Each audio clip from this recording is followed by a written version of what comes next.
In this video, I want to share with you a new mail day of some 1990s insert cards that I love, as well as some Hall of Fame rookie cards or potential Hall of Fame rookie cards from the 90s as well. Let's check it out.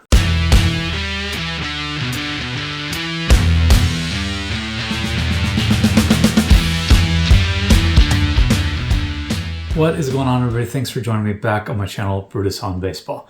It has been quite a week here in our household with the baseball playoffs. The Phillies just lost tonight. My daughter is heartbroken. She is a huge Phillies and Bryce Harper, Trey Turner fan. And so it was a really hard one for her. She's 12 now. She's watched the playoffs before with me, but this was the first year that I really think she was all in for her team. So it was kind of sad to see her a little bit heartbroken, but it is what it is, right? If you're going to be a fan of a team, you're going to lose way more often than you're going to win. So it's one of those life lessons, I guess. Tigers and Mariners are going head-to-head tomorrow in Game 5 to decide who goes on. Tigers have always been my favorite team, but the Mariners were my team growing up because I grew up in the Seattle area. So kind of head-to-head matchup of two of my beloved teams, I guess. And I really don't know who I'm rooting for. I would love to see the Mariners come home with their first World Series appearance, let alone title. It'd be great to see them go all the way through. But the Tigers, it's just so hard to root against your favorite team in any circumstance. So, and then the Blue Jays being up here in Canada, even though I'm from the States originally, there's an atmosphere up here in Canada to support the Blue Jays as well. And that's just been phenomenal too. So I can't wait to see who ends up as a matchup in the World Series. If I had to choose, I'd probably pick the Mariners against the Brewers so that somebody takes home their first title. But I'm happy with almost anybody at this point. The only team that I don't really want to see win is the Dodgers because they won last year. But anyway, let's jump right into my mail day so I can share with you what I got in the mail. This first one, oh yeah, so this one is cool. Not going to be easy to open. Studio ran this for a number of years. The Studio Heritage, where the players wear the old uniforms of their teams. And this is a Wade Boggs 92 Studio in PSA 10. And he's wearing that old Red Sox uniform. So these are tough to get sometimes in PSA 10. And I love these old 90s inserts, especially in great condition. So got that Heritage card. And then this one is... All right, so this is the Donruss Elite set. Now, everybody knows the Donruss Elite set, especially from 91, 92, 93. Those are kind of the glory years from them. 97 Donruss Elite is actually, first of all, one of the more beautiful designs, in my opinion. Some of those early ones, 92, 93 especially, are really beautiful, but 97 is really nicely done as well. And it's also the lowest print run. It's only out of 2,500. I'm not sure how well you can see that out there in YouTube land, but 2,500 only print run. They started out at 10,000. They made it really hard to find because the junk wax era 91, 92 were so overproduced. It's still, you could find one per case, if something like that. So these were easier to find because of lower print runs, but much lower numbers and great looking cards. And they're just really overlooked and undervalued, in my opinion, in terms of the 1990s Donruss Elite insert cards. So picked up that Ripken that I didn't have. I love that. And then I picked up two more. I wanted to share these with you. These are Ken Griffey Jr. 1990s insert cards. This first one is a 92 Fleer All-Star. Again, not a really difficult one to find necessarily. They're all over the place. And it's a PSA 9, but I wanted to share it because this subset is incredibly hard to find in good condition. You open up any box of 92 Fleer and almost every single one of these has chipping all around the edges, especially on the back. They're horribly off-center. So finding a 9 for a Griffey, I jumped on it. I'm not sure how easy it is to find 10s. I'll throw the pop up here, but I know I featured this set in my rare cards of the 1990s to find in really high grade, basically.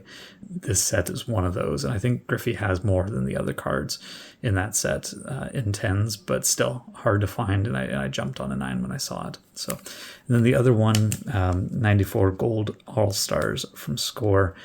Again, a really difficult to find in good condition. I jumped on the 9 because all of the Score These days, when you open them, they're bricked. I haven't found a box that hasn't been bricked yet.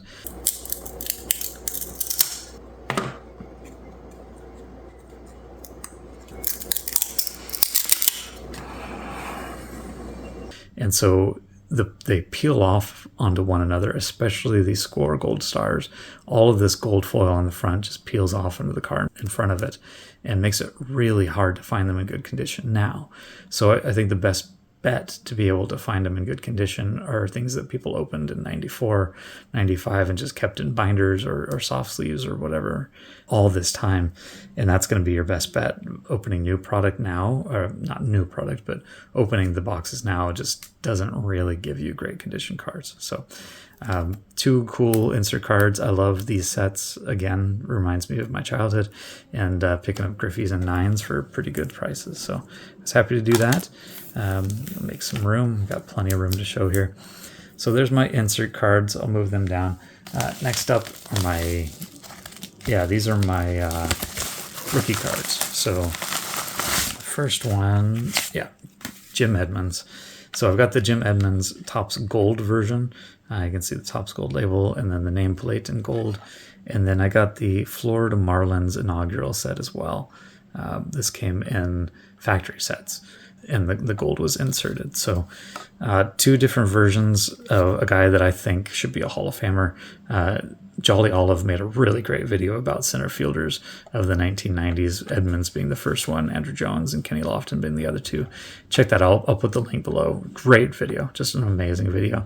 But Edmonds is one of those guys that I think should be in the Hall of Fame. So I'm still picking up his cards when I see them for pretty cheap, because I think there's a good chance that one day he might get considered by a vendors committee and actually get in. So, and then this last one to share with you guys. This one is actually a Hall of Fame player. So I got the John Smoltz, his 89 score in an SGC 10. As you guys know, I do collect kind of my master sets of rookie cards. So my Smoltz cards, I'll flip over actually and show you what I've got. All right, so here's my John Smoltz collection. First off, I've got the Bowman in a PSA 10. Put that one up there. A Bowman in SGC 98, which is a 10. I made some videos recently that I'm starting to get away from the BGS and SGC, getting a bit more into CGC. But as you'll see from a lot of these collections, I still have all of these. The master set that I'm going for of PSA, BGS, and SGC for each of the cards. So I'm missing the BGS. I don't know if I'm going to keep trying to get those, but we'll see. And then I've got the Bowman Tiffany in a PSA 10 of the Smoltz card. Then we've got the Donruss. I've got the PSA 10 and an SGC 98 again. So there's the Donruss ones that I've got. Fleer, I had all of them. So we've got the PSA 10, got a BGS 9.5 with the really good subgrades, 395s and a 10. And the SGC 98 right there. And we've got the Fleer Glossy as well in a PSA 10, and a Fleer Glossy in a BGS 9.5 with the all four quad 9.5 subgrades. Then we've got the Score in a PSA 10 and the Score in a BGS 9.5. This one with two 9.5 subgrades and two 10 subgrades, so really close to a BGS 10 pristine. And then I've got the that SGC 10 score that we just got there that I can add to the list. And then we've got a few more here. We've got the Topps, PSA 10, BGS 9.5 with quad 9.5s. I don't have a Topps Tiffany, unfortunately, but got something to work toward. And then finally, we've got a Upper Deck, PSA 10, BGS 10 pristine, and an SGC 98. So there is my Smoltz collection. As I said, adding that SGC 10 of the scorecard. And what am I missing? I guess, this is what I really have to think about. I've got all of this going for me. I could regrade some of them, but for right now, I'm missing the BGS 9.5 of the Bowman. The Bowman Tiffany's, I don't have the BGS or the SGC. Donruss, I'm missing the BGS. Fleer Glossy, I'm missing the SGC. I've got the score now all taken care of. Tops, I'm missing the SGC. And then upper deck, I've got all of them. So, I'm in the process of rethinking, what do I do here? Do I continue with some of these to fill in the gaps, or do I really rethink what I'm doing? Having this Fleer Glossy and a Quad 9.5 is something that I could send in for regrading to CGC, because I already have the PSA. So this is going to be a long-term thought process for me. It's not something I'm going to jump on and do right away at all, but it's just things to think about in terms of my collection going forward, especially some of these SGC that are a bit older, and the holders that have the old 0 to 100 scale. Are those things that I still want, or do I want to upgrade them? I don't know. We'll find out. All right. So that's my 1990s, little bit into 89 mail day. Put in the comments down below which is your favorite. Are there any sets that you love collecting, especially from 90s inserts? I'd love to hear from people if there's anything you collect. That's it for today. Until next time, keep talking baseball. Take care of yourselves, and we'll see you around.